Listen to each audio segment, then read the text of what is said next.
Hey everyone, Liam from Solitude here. I've got a news story that I wanted to go through with you today that I thought was pretty interesting, which popped up.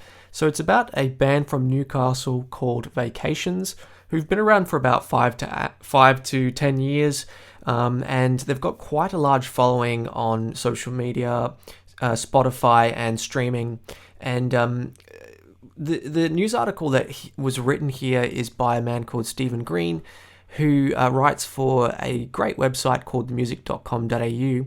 And he's talking about how Vacations have finally been added to the Triple J playlist. So what's really interesting about Vacations, though, is that they have a huge following on Spotify.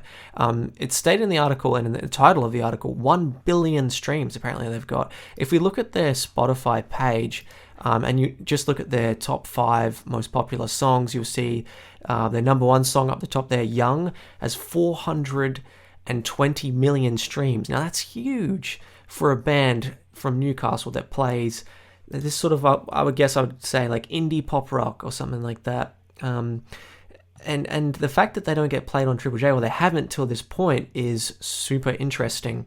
So if you followed some of the other videos that I've made on this channel, you'd notice that I like to talk about Triple J and up-and-coming bands, and this complex between up-and-coming bands and getting on Triple J. So let's read through some of the article and then talk a little bit about some of my opinions of it. So this is what it says. Newcastle hitmakers Vacations are celebrating today after the national broadcaster finally added a song to rotation on their playlist.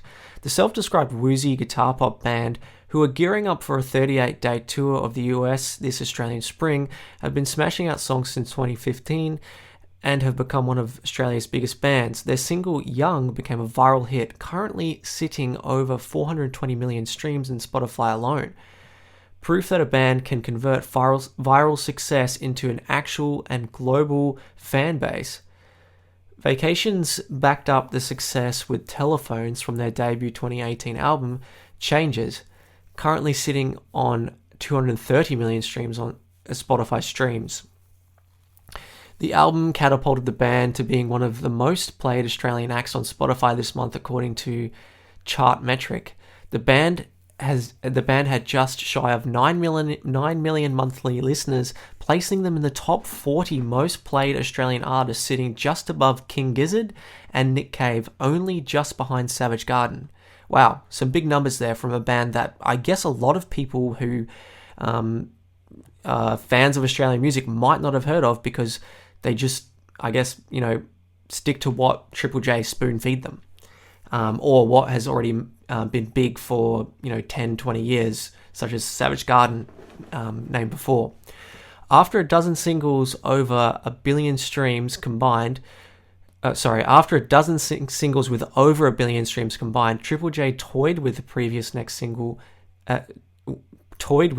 single Next Exit, giving it a spot play, repeating the feat with the new single Midwest, making it to a spot ad before the dam broke this morning, with the broadcaster finally putting it into rotation. While many will question the holdout, the big lesson for bands is that Triple J refusing to support you isn't the reason your band isn't succeeding. Wow, big claim. I like it too. I think there's definitely merit to that.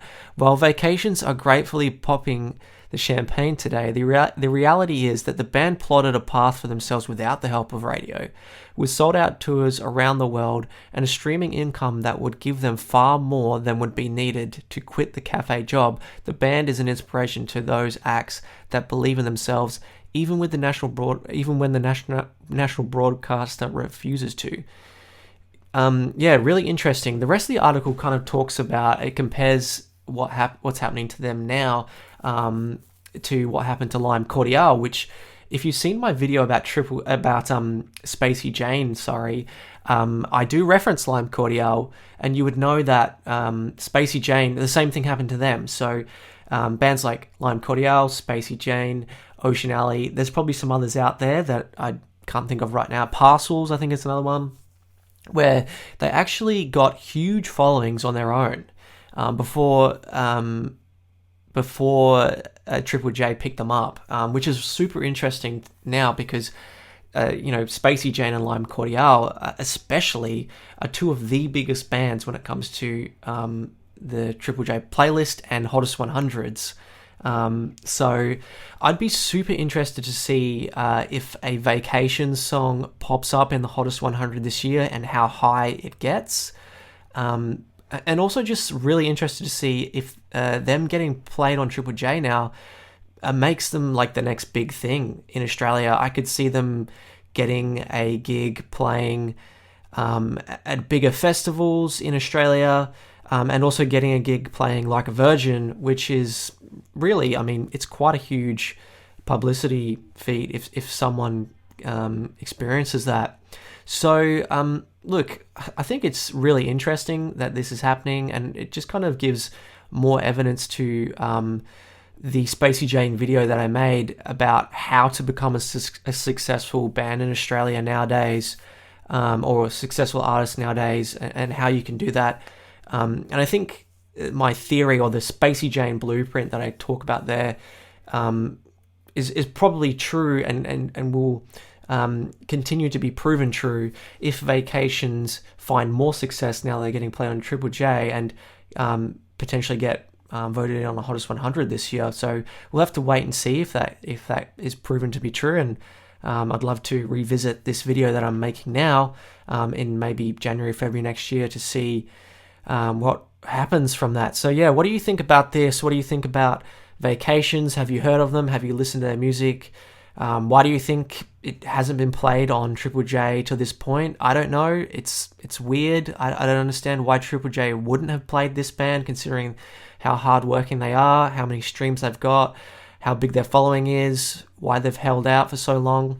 One other thing I'd probably reference is that they apparently were Unearthed feature artists 3 years ago. I found an article here, which I'll reference, that shows that. So I don't know why it took them so long. 3 years is quite a long time in the music industry to sustain a spot on a heavy spot on a playlist.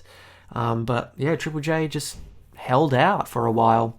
So yeah, I'd love to hear some thoughts in the comments. And what other bands do you know of that are like this, that are getting huge followings in their local scenes or on streaming, and could potentially get picked up by Triple J or become the next big thing once they get on a Triple J playlist? I've referenced a couple that come from Perth, where I am a big fan of the music scene here, one being Coterie.